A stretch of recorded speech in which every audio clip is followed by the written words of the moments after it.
Today's episode is brought to you in full by Heartlifter International, a 501c3 dedicated to making home and family the safest, most secure place on earth. Learn how you can donate and support the podcast at heartliftcentral.com. Now, settle in for today's remarkable conversation with Janelle. Wherever you find yourself today, may these words help you become stronger in every way. Hello and welcome to today's Heartlift with Janelle. I'm Janelle, your host for today's uplifting conversation with the one and only Reverend Chris Lee. I'm so excited to bring Chris to you. He is a young vicar who has taken the internet by storm. Chris was ordained in the Anglican Diocese of Mount Kilimanjaro. Yeah, you heard me right, at the age of 24. While living in Tanzania as a missionary. You'll hear Chris and I talk about that just a little. When he returned to Britain, he went to Cambridge, where he studied theology, served as an assistant chaplain, received a hockey blue, and he met Jenny. Chris and Jenny got married, and now they have 2 girls. He became a curate at Holy Trinity, Brompton in London, where he was involved in the church's homeless shelter. He is now vicar at St. Saviour's, also in London. His first book, The OMG Effect, 60-Second Sermons to Live a Fuller Life, was released in 2020, and it offered bite-sized wisdom to help all of us refresh our outlook, reflect on our values, and transform our lives. Chris's uplifting heart and his message of positivity and inclusivity has inspired people around the world, whether they think of themselves as religious or not, and most certainly Heartlifters. He uplifted my heart, and I know that he's going to uplift yours, and we all need a heart lift right now. His latest book is where we're going to hone in today. Know you are beloved. Press pause, breathe deeply, and be known by God. This released in 2024, and he's taking us on an inspiring journey to live life with purpose and serenity, and be secure in our knowledge that our identity and our worth, these are our words, Heartlifters, this is what we stand on, are found in the one and only place that we know, Jesus' love for us. Chris says this: the book will take you into a deeper place with your faith, more secure and more intimate.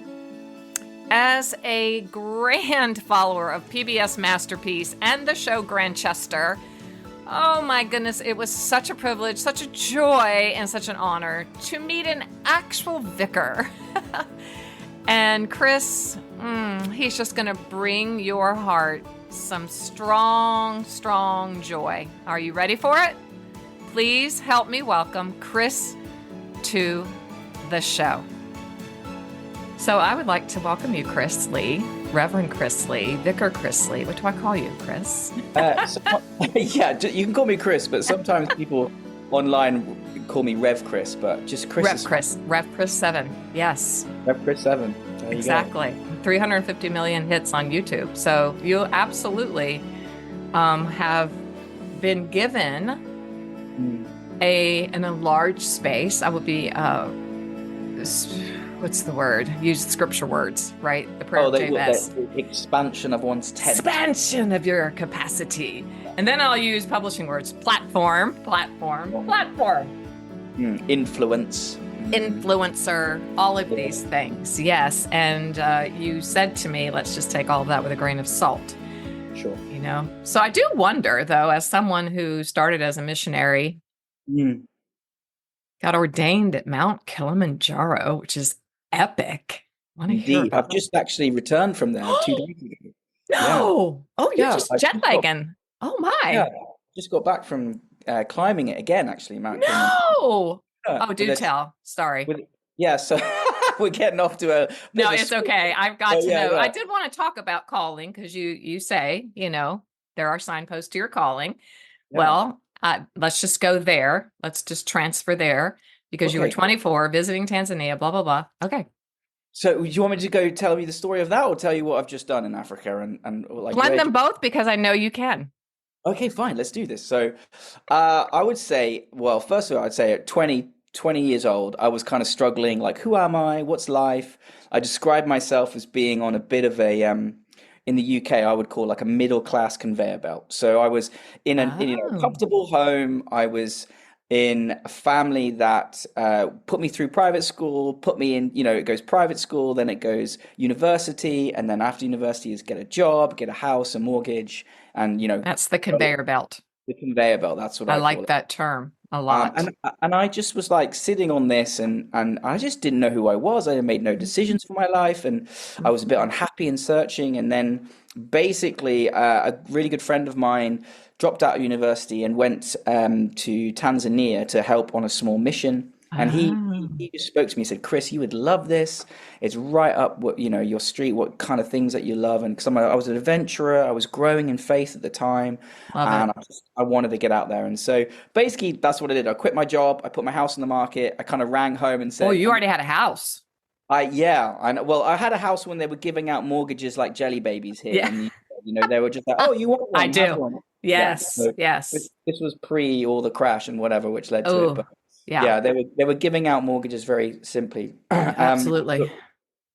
Yeah, I had all that, and I had that kind of baggage of life, but I had no idea who I was. So I basically Mm. I pulled the ejector seat, and I told my parents, "Look, I'm gonna go to Africa. I'm gonna be a missionary," and they Oh were a bit my like, word. "What?" What? So Delayed gap year? I don't know.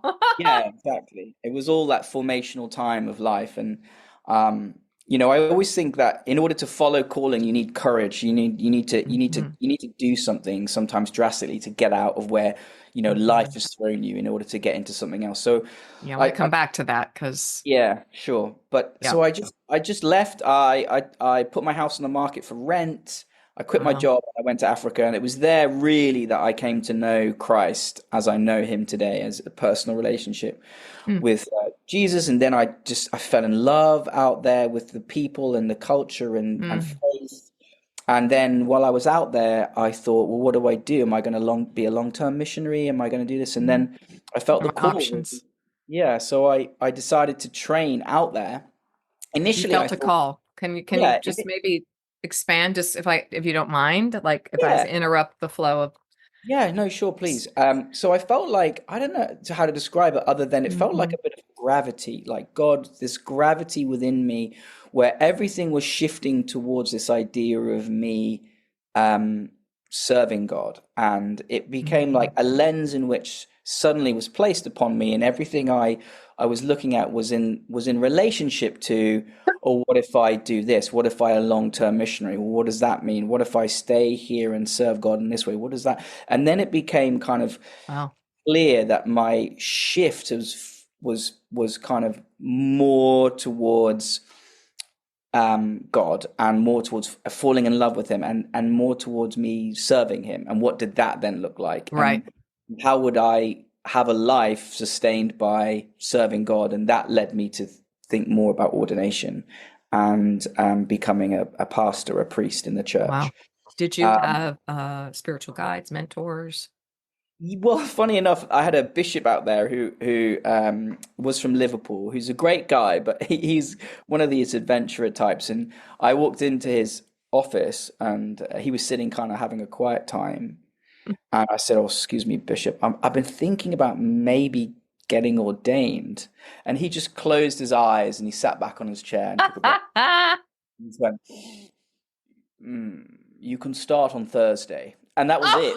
That was my that was my discernment with my eldership, which is not common. Wow. So that was like the Monday, I think, and so the Thursday I started my ordination training and started doing a kind of a biblical degree through an American seminary, Okay. which supported the pastors in the mission that I was in, That's cool. helped them onto ordination. So yeah, it was a bit of a different route to normal. Uh-huh. I like But, that though. but yeah, always kind of I've always done things. It feels as what I've always done things a bit squiggly, a bit differently, and Yeah. that's been fun. But yeah, so I started training and then did 2 years of that degree course, and eventually was ordained into the Diocese of Mount Kilimanjaro as a deacon. Unbelievable. Yeah, Unbelievable. I didn't even know there would be a diocese in Mount yeah. Kilimanjaro. And then It's so cool. basically, my wife and I, fast forward to now, my wife and I have Yes. been supporting a charity called IJM, International Oh, Justice. yes. Yes, Um, yes. and they help bring freedom to people in slavery and trafficked kids. And also in Kenya, they kind of petition against police violence and corruption. And so I was invited by them because I work with them. They've asked me to be kind of ambassador for them. Of So they course. asked me to come to Tanzania and Kenya to climb Kilimanjaro to raise awareness for their work there. So I have just done that. I've just climbed Kili Well and done. top, which was brutal, but Oh, but did it. And Killy. Is that then what we call it? We climbed yeah, Killy. Kili, yeah. So Kilimanjaro, yeah, yeah. Yes, great. Yeah, and then did that, and yeah, I'm too old. and I'm not just got sure. back. So what day is it today? It's Today's Monday. Monday. I got back last Tuesday. Well, So I appreciate because that's quite the journey, and then just get right on into this kind of thing. So like, thank you very much, Chris. I appreciate it. you're welcome. Hot off the path there. Did you Yeah. climb it alone? No, there was 12 of us, and 10 of us made it up. Two sadly didn't. Oh, The oldest and the youngest of the group fell sick, and the altitude hit oh, I know. That's how old was the oldest? 63, Oh, 64. I'm 64. Okay. Well, you could do it if you Ah, train, get in, get I in that train. altitude. I'm Yeah. not against it. I'm not against that kind of It is, I challenge. would say it's brutal. It is Ugh. brutal. It is tough. The last few days, you do a full day walk, you go to bed in the afternoon, you get woken up at 11:30 at night. You then do Oh, 6 hours through the night from 12 till 6, oh, climbing up to the summit. You see the oh, sunrise, which is amazing. oh my. Sort of climb down, and then you have another 4 hours after that. So it's extraordinarily tough.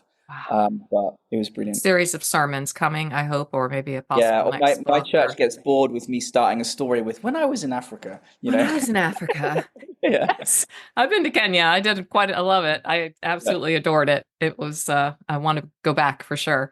Yeah. Not sure I'll climb Killy, but you never know. You just never know You what can do God a gives you day trip energy. up and down a little bit, you can Yeah, do just so I can say I did a mini bonus. Killy. Yeah. Exactly. I did something. In my family, we call those things bang sweeps because it's like, oh, when I was climbing Oh, Mount is that a bang Killy, sweep? Oh, a yeah. bang sweep, or, when I was 30 days in Europe traveling Sure. around, it's just these mountaintop experiences. They really are, you Hallelujah. know.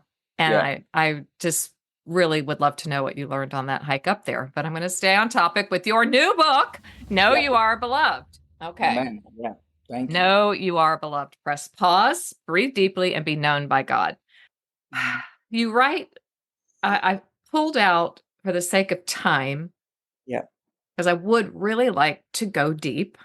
Sure. I believe that, like you say, there is a great unsettling in the world. Mm. And it was very affirming to Mm. hear someone like yourself um, acknowledge that, Mm. because I know that the American church might feel it, but it doesn't. It seems to me, at least, that it's not really being talked about. It's like Right. business as usual. Right. Yeah. And it can't be business as usual anymore. It just can't be. Yeah. At least I just want to hear from your wisdom. You have a great deal Sure. of wisdom. Oh, you're very kind. I'll try my best, but I think one of the things I reflected on is post-pandemic, just after the Mhm. pandemic, Yes. where the world was in a hurting place, a place where, Mhm. in a sense, we needed a little bit more ability to lament and to deal Yes. with the pain of being squished up or being in solitary, where we found a shuddering of all Oh, the kind of things of life that held us up. A lot of churches they didn't know how to react, and they went back to kind of, as you just said, business as usual, Hmm. and it wasn't particularly good. I think we No. need to be able to address pain and complexity within the church, and I think we are, yeah. And then coming forward from that, and just in the social media age, the kind of political and kind of Oof. tectonic shifts of the world, we're and with social media, we're in this unsettling time. And I think that we need to be better at being confident in stillness and silence and peace. And Solitude. as Christians, being confident in the treasure that we have for historical past that can speak into today, to be able to show that peace in the church. And I think at the moment, what we seem to often be doing is we are we are comfortable in what we've had for a long time, and we're Hmm. unsure and insecure about shifting those kind of those tents, those tabernacles that we have. And we need to be better at going, okay, well, how do we grow in confidence and stillness and peace? How do we maybe borrow from the past where they've had this great teaching? And so in the book, I Yes. talk a lot about like spirituality and Desert Father spirituality Oh, from yes. Thank you. having our ability to be able to, in the church, speak with confidence about what it means to be still and silent and peaceful, and not just, throw the baby out with the bathwater Mm. and go, oh, we can't No. do that. That doesn't sound like our spirituality. Let's have Hmm. big lights and loud music again. And honestly, that sometimes doesn't settle us and doesn't satisfy. And there's this, I just see a growing yearning Oh, in yes. people and in the church and in young people looking for a bit more mystery, a bit Yes. more Yes. depth. And so what I'm trying to do, I suppose, with this part of this book is to give people a greater confidence and a greater depth in the historical church and in Mm. the teaching from the past and how that can speak to the present, kind of ancient wisdom for a modern age. Oh, And yeah. and just, yeah, and then teach into that about your identity, being loved and being found in that love, and not a fluffy love, not like, oh, Jesus loves you, give me a cuddle, No, but no. like a Give me a deep cuddle. love. Yeah, I mean, we can all do with a cuddle, but Oh, at the no. same Sorry. time, I love that. Well, I love that British term. Give me a cuddle. Sorry. I mean, it's good. It's nice to have a goal, but you want something that really goes beyond, Deep. yeah, fleeting emotions, and go sit somewhere deep within you, and Yes. then you go, actually, I am bound and found in this love, and this Hmm. love is not based on my environment or the condition around me, but it's based on something eternal, and that is powerful, and find your place from that there, from in that place. And so that's a little bit of what I'm talking about and trying to describe in the book. I would love for you, because I definitely talk about it, but I feel like you're talking about it as a good pastor would and making it very, very tangible. What and who are these desert monks? Yeah. What does it mean to have a mystical relationship with Mm. God? If you might give us a little peek behind Sure. what you Well, say in Know You Are Beloved.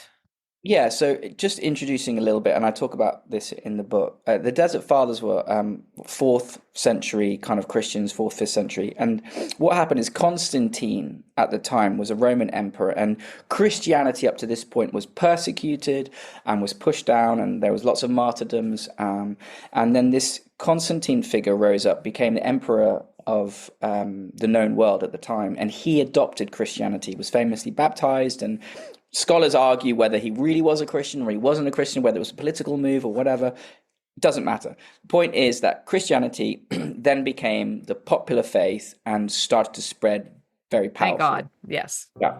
Yeah, exactly. What came with that was that there were some Christians who'd moved from this place of persecution and strength to suddenly it being everywhere, and it started to become a little bit culturally diluted, and people were a bit worried about what was going on, and there Mm. was odd changes in religious practices going on at the time, and so some of the kind of men and women of the time picked up and felt called to go into the desert and Right.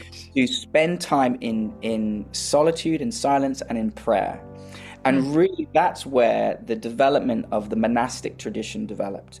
People like Saint Anthony the Great, who basically felt called by give all your possessions to the poor and come follow me. He kind of felt he heard that in a sermon and then left and went into the desert, and he spent the rest of his life in the desert.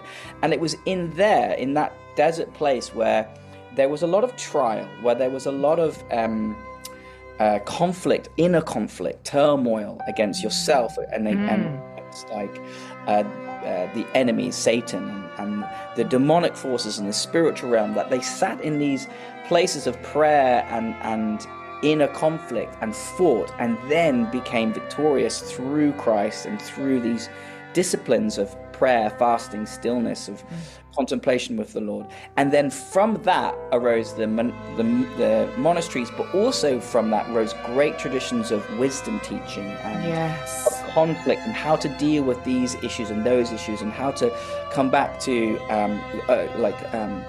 controlling the mind and bringing the mind in obedience to Christ. And then you get the early development of CBT, cognitive processing theory, and a lot of these were the early psychologists and I know, it's amazing to me when you study it. It's so relevant. Relevant. And anyway, it was there that they went in just to push into God, into the love of God. And in that place, in that kind of furnace of conflict, of solitude, of silence, of prayer, they found this deep connection with God. And then overflowing from that sense of identity found deeply within God, comes this wisdom literature, comes these teachings. And that's called Sayings of the Desert Fathers. And anyway, I bring some of their teaching and wisdom and their stories into this book. And two major things, two big themes came out of the desert, which are really interesting, I think. Can't wait to hear. I want you to expound upon this. Yes. So two things came out of it. One was they talked about staying in your cell. And what that means is praying. Like they just said, you have to pray. Prayer, they said the cell will teach you everything. Come back to prayer again and again. And it was that vertical relationship with you and God, that you just dive into prayer, you sit with God, you learn from him. And the second thing, which was quite interesting, is non-judgment. They had a lot of teaching about not judging the other, but forming yourself in order to better be equipped to help and encourage and lead others, rather than standing in judgment. And great stories of what was it? Moses the Black, I think. One of they have John the Dwarf. Yes. Abba Poman. Moses. I would say, what would be my monk name? I know. Yeah, I know. Mama Sarah of the Desert. Anyway, there's some great names, and the stories like, I think Moses the Black was told to come and stand in judgment about one of the fallen brothers, and he famously took a jar and he broke it and walked with the jar spilling water out behind him. Oh, and yes. as he walked, they knew that there was a lesson, and they said, what are you saying? And he says, you've come and you've asked me to come and judge this brother, but my sins run out behind me and I do not see them. And they all felt convicted, and they kind of didn't end up judging the brother, because the truth is, most Christians, when they fall, most of the time, we are our worst accusers. We beat ourselves up, and all the time.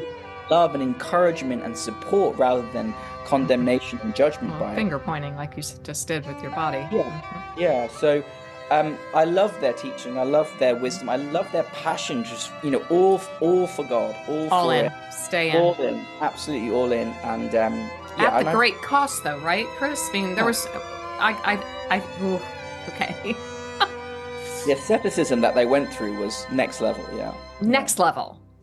Yeah. So I think, how do I then apply that? Yeah. Let's say, I'm just going to say this because I'm trying to be as gut level honest as I've ever been in my life, to try to call back to women younger than myself, been through, a patriarchal system for so long in so many ways. But if you say to someone, okay, I'm currently not in church, I just can't be. I just can't be. My husband and I feel you just described what I'm doing. COVID started it because it gave me permission to do something that I had felt called to do.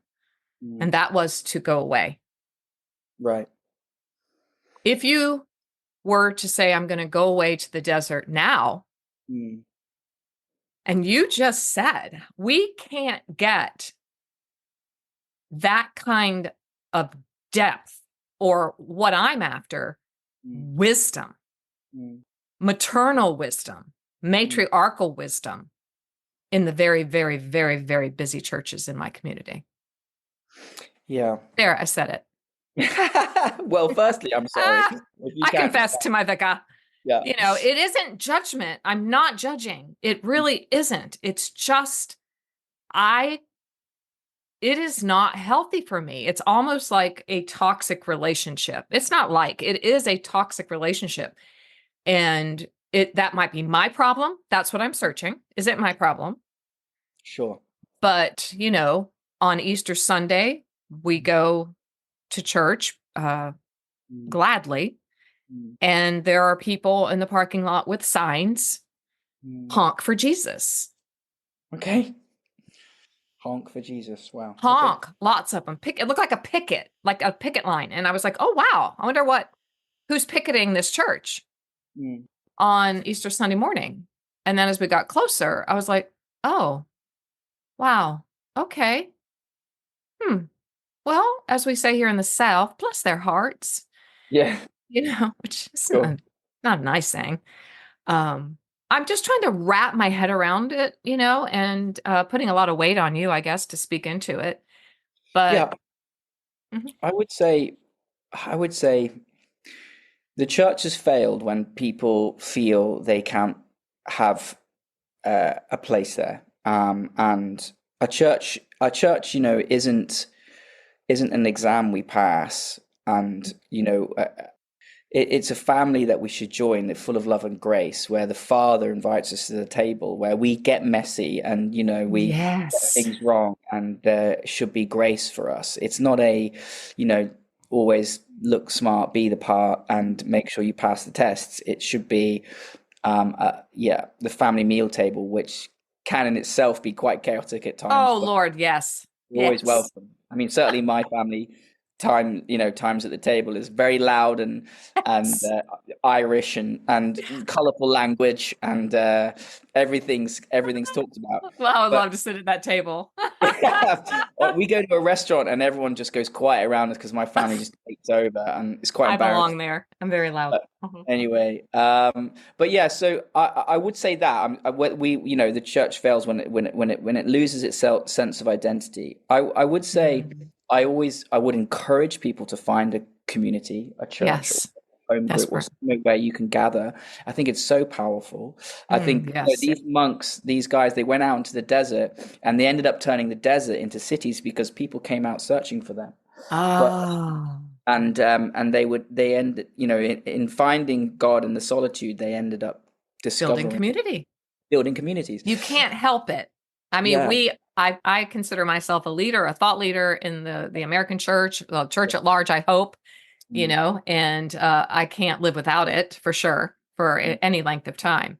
But mm. I just love that you're bringing to us. I guess my bigger question was, how then do I live that kind of stay in my cell Yeah. today? What would that Yeah. might look like? What does that look like in your life? Or Yeah, I think there's a couple of things. One is rules of life are coming back into play a lot at the moment, huge. and those are quite positive. I have a rule of life, and my church now has a kind of a loose rule based around five principles, which are Okay. silence, song, scripture, sacrament, and service. Oof. And the idea is that we found it quite, I think the church and people have found it quite difficult to identify what it means to be and live as a Christian. When you can see a Christian over there and they're completely different to you and they completely live differently to you, and your values are sometimes opposed to one another, and you're like, how can we both be Christians? And it's quite disorientating. Like, how can I live? And I think Very much so.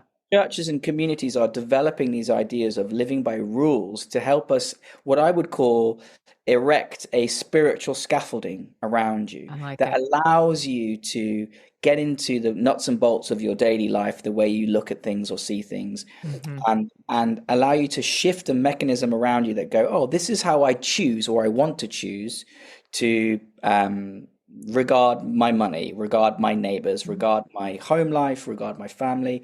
And you start constructing these ideas and thoughts and going, well, I will, and I will, also putting things in like prayer time, Hmm. retreats, Yes, sabbaticals or those just kind of things where you put them into place and you go, well, I will try to live via these principles, by these kind of mm, ideas, and you mhm. construct like this scaffolding. You have that word, right? Scaffolding Oh, in absolutely. My yeah, husband's in construction too. So yes, yeah. absolutely. And so Scaffolding is a like beautiful word, scaffolding can even in go up. psychology. Yeah, Yes. it can go up and it can be shifted and it can be moved around. It's not Mhm. meant to be, it's meant to be something that helps you get into the building, in a sense, and get around the Figure it building, out. Hmm. figure it out, and then you can shift it and move it. So that's the kind of ideas and I like principles around it. that is you go me and God, and me and neighbor, and me and the world. You base Me in a church, principle of, right. Hmm. how do I do me and God? What does that look like? Prayer time, reading the Bible, Hmm. it looks like retreats, and then it's me and my neighbor. How will I deal with people? How do I choose to be generous and to be hospitable, to have people over, to do this, and also then maybe you can go inward and go me and myself. How will I deal with myself? How will I choose to Hmm. have Hmm. grace for myself? And so you construct these kind of things that just help form you as a person, and Yeah. those they can be helpful. And I think more and more churches are looking into this and doing these kind of things. And then I think Yeah. there's a resurgence of spiritual disciplines as well. Like, what Yes. mean by that is spiritual disciplines, like fasting, for instance. Yep. That's kind of, again, people are looking into that. Hmm.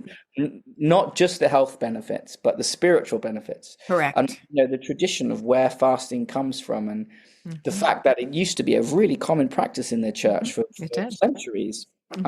and has lost a little bit of its way. But I've certainly found that a helpful practice to helping me concentrate and live my life as a Christian. Uh, Mm. and in a way, it is difficult and it is tough, but it exposes sometimes the stuff in our lives, the idols that are secretly that leading us, Hmm. because you get more frustrated, or you get more, Oh, you yeah. exposes things, and so it's like I talk about this in the book, and Good. how it puts almost like a spiritual tension on you that Yes, can which be is, frustrating, but then it highlights what's going on, and then you yeah. can more clearly direct effort in dealing with that thing. So, yeah. I wonder, Krista, sometimes I love that you said spiritual tension, that because I feel like that is where many of my peers are living. Mm. When you say a big initiative of this book is to understand that God delights in you. Yeah. I Yeah. love that initiative. I can't believe that I don't understand that. Yeah. I just the last 2 to 3 years, that's a spiritual tension God has been tightening and tightening in my life. And 1 John 4, like, no, if you knew how much I loved you, Yeah. Yeah. you wouldn't be striving. You wouldn't be so driven. Or at least you wouldn't be finding any sort of identity. You can still have these passions and these drives, Talk to but us. not allow them to rule you. I mean, to be honest, that is the golden thread through this whole book. Like, the whole book is hammering in that you are loved and that your It identity is is. found in God. And I just keep coming back to that in almost every chapter, that and trying to help people to understand that God is love. I mean, we lose that in today's environment and It's, in the church as well, where we're fighting for these things here and there, and we're actually losing what is the good news. The gospel is good news. I know. That you're loved and precious, and yeah, and the teaching, the character of who God is. Jesus's main, if you look at Jesus' ministry, he's often just teaching people the character of God, that God isn't God isn't someone you need to fear and run from, who's holy in the mountain. If you come near the mountain, you'll be stoned. But, come near, come close, that he's the Father who runs to you, who wraps you up in his arms, who puts a ring on your finger and a robe around you, who invites you to the feast, who finds you and brings you home. This is the character of our God, who loves us and loves us and loves us. And, again and again, that's what I keep coming back to. And that is the hope of this book, is that, that confidence and that depth of faith, which is nurtured on the security and stability that you are a loved child of God. And, that's how are you making that known to your children? Let me make sure that I add this quote right here. It will be a moment that we all pause. You have more value than the purpose that is set for you. Yeah. You have more value than the purpose that is set for you. I had to read it 4 or 5 times and go, wait a minute, what's he really saying here?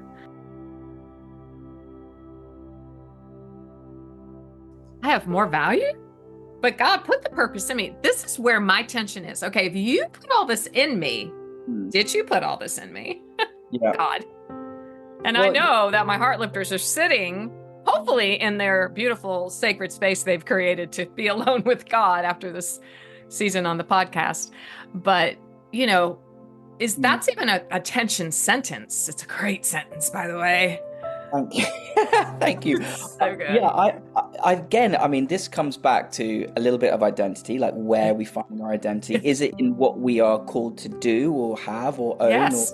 Or, and it's not. And it's a really simple thing to do is go back to where Jesus is baptized, before the miracles, before the crucifixion, before his obedience to the Father with that kind of calling. And it says, this is my son in whom I'm well pleased, and we have to find that sense of identity in the fact that we are alive, that we are being created, that we are precious before everything else.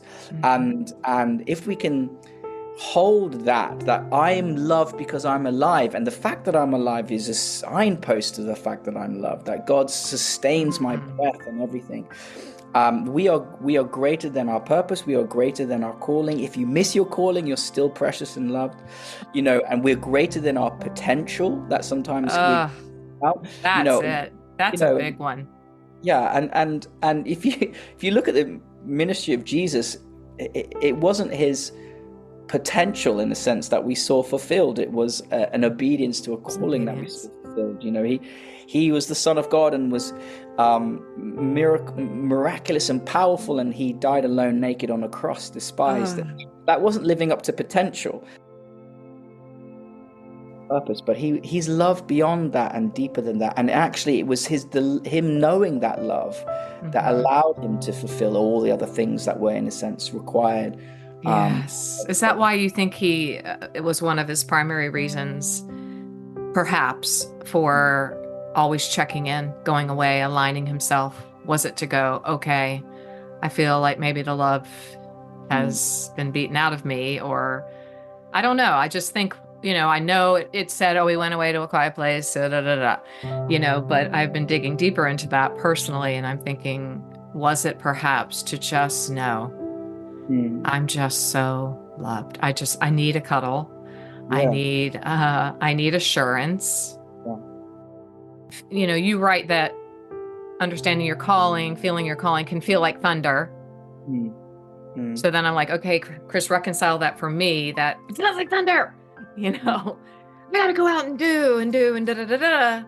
But then you have more value than the purpose that is set for you.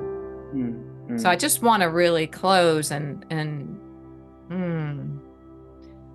leave with how maybe even you are teaching your children that, or do you even wrestle with it anymore? Is there going to be a point where we just know we're so loved and accepted that it will just be an overflow? It'll just be an overflow. I'm so connected. So I would say that certainly the Desert Fathers achieved that, mothers, and and it is a process that I think we are all called to go on, and I am going on it myself. I think what's interesting for me is this question of identity has been something that I wrestled with my whole life. I'm an identical twin. So No, I didn't read that anywhere. I have twins, yeah, but they're boy girl. Oh, that's yeah. so fascinating. Yeah, I'm an identical twin, and my brother is in the army, and this has always been the question for me of identity, because we were always treated the same, we were dressed the same, Oh yeah, my. I love my parents, but Oh, I know it's a twin thing. yeah, and we were always did everything together. We were seen One. the same and one and the same, and it was very difficult. So searching for my sense of who I was and calling has been something that's very profoundly kind of big horizon for me. Like, That's who a am I? And I think big aha. I'm glad you shared that. That informs so much, I think, of that yeah, conveyor fine. belt. The conveyor Yeah, belt. yeah. Like, who am I really? Like, Yeah. what is me, and how do I find my sense of self? If I look at the person next to me and they look exactly the same, That has to be so their freaking. character is similar, like, but what is unique about me? And then you have to go really deep and go where there's something more to life than what I see and experience, and that is the fact that I have there's a throne in heaven that is mine, that God says is my son who I love. And like, we tend to like leave our thrones often and find it in other places, and God is constantly That's calling good. us, take a seat with me, like, this is who you are, I love you. Stay in the cell. That place, then you can conquer the world, and the world has it doesn't matter what's going on, because that you're loved, that there's an eternity for you. And if we were able to lift the veil for a moment to see the look and the gaze of God upon us, his love for us, we would be so much more satisfied and so much more at peace, and anxiety would leave. And there are moments that we can get that through discipline, through like prayer, through times of worship, but often we end up leaving the seat and going out and trying to find our own, and God keeps calling us back to this place of, you are loved, you are my daughter, I love you, you're my son, I love you. And then when that love affects us, we become less judgmental, we become more peaceful, and we're able to more adequately deal with when anxiety or things rise in us. It's like, breathe, come back to that place of security, and then go forward. And Jesus was in the business of bringing this type of healing to people, and to affirming that faith, affirming them. You look at Mark 5 with the hemorrhaging woman, who was just distant from everyone, from her community, from God, from herself. She was someone who was seen as unclean, who wasn't allowed in the temple, who wasn't allowed to be touched or be around anyone. And Jesus brings her in to this crowd and says, daughter of Abraham, your faith has healed you. And he restores her to this community. He restores her to the fact that her faith is alive when he calls her a daughter of Abraham. And he does this in front of the Jairus, the father, the head of the synagogue. Yeah. And a literal father crying out for his daughter. Yeah, and exactly, and he, what does he represent? And here's this leader of the synagogue, and this his daughter, who was seen as the cleanest of the clean, a Pharisee's daughter, a virgin. She's beautiful, and Jesus stops and restores this woman, and then he restores the other woman as well, the girl as well, and raises her from the dead. But there's no hierarchy. I talk about there's no hierarchy of love in God's kingdom. It's just know that we are loved and precious, and that he sees us and knows us. He knows our weakness and our failings and our faults, but he consistently says, come back to me, because once we established in that loving place, then we are so much more able to walk with peace, and we will be less tripped up by life. And I love that. I love that. Tripped up, triggered. Yes. All of the psychological things that a healthy sense of self helps call you back to. There's that wonderful resurrection story when Mary comes, and she's the first person to see the resurrection. I love me some Mary. She pleads to the gardener. We know it's Jesus. And the one thing that the way that she suddenly is aware of who it is because Jesus says her name, and he says, Mary. Yeah, suddenly she's like, I'm known. He sees me, and he is resurrected. And that is in a sense the power of the resurrection is that God sees each of us and just calls us by name. And then in that moment, we are known and seen and loved and saved by a God who loves us. So getting to that place of security and depth is what I'm trying to do in roundabout way as best I can. But you're doing it. You are doing it. Chris, please don't stop doing this. Your voice is as a viral vicar is so necessary. I just pray that everyone listening will have that moment as they stay in their cell, right? As they continue to stay in the cell when you feel like nothing's happening, you're not hearing God, because initially moving into contemplative work, it's a long process to find stillness. Yeah. And so I think that my prayer that just evoked a great deal of emotion when you said it is, he said her name. Exactly. Chris. Yeah. Janelle. Yeah. I'm going to sit until I hear him say that. Amen. Thank you. Oh, you're welcome. Thank you. Thank you for having me on. I hope it's been a blessing for you, those who are listening. And it's been life-changing. So, thank you so much. God bless you. And God bless you. Hopefully I'll come to the States at some point with... Hopefully we can bring you to the States. I don't want to take you away from a growing family. Oh, no, I love my family and they love me, but I've always been an adventurer, whether that's... Yes, I love it. Well, I'm hoping to take a trip to London, and when and if I do, because Belgium is just a train ride away. So, yeah, and your daughter, yeah. Thank you again and again. And I'll see you in London at some point. I'll make sure you're not in the States when I visit. And I hope to see you here. Yeah, I'd love to come across. We'll see if I do some kind of book tour. God blessing on the book. You will have to do a book tour. It's so good and it's so vitally necessary. Writing it and thinking about it, it feels like a message that has been drawn out from me. So hoping it will be a big blessing and in a time where we need it, I think, where the church and people need to be reminded again that they're loved and they're precious, and not in some flip-flop way, but in a deep depth of meaning that bases your identity on who God says you are, not on the world. I'll finish with this. Saint Francis. So Francis had this prayer, and basically this is where the thread of this whole book comes from, where the prayer is simply this. It says, "Who are you and who am I?" And he prayed that to God, overheard by Brother Leo. Who are you and who am I? It's such a beautiful, simple prayer, like, who are you, God? And knowing God, you know who you are, and kind of cyclical relationship of knowing the character of God really helps you understand who he is, and then that helps you understand who you are.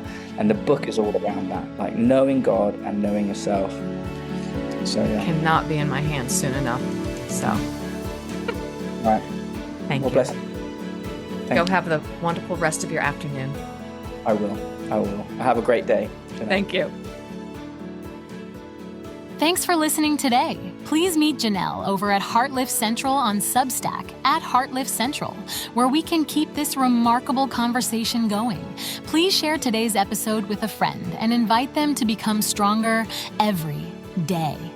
Heartlifter, always remember this: you have value, worth, and dignity.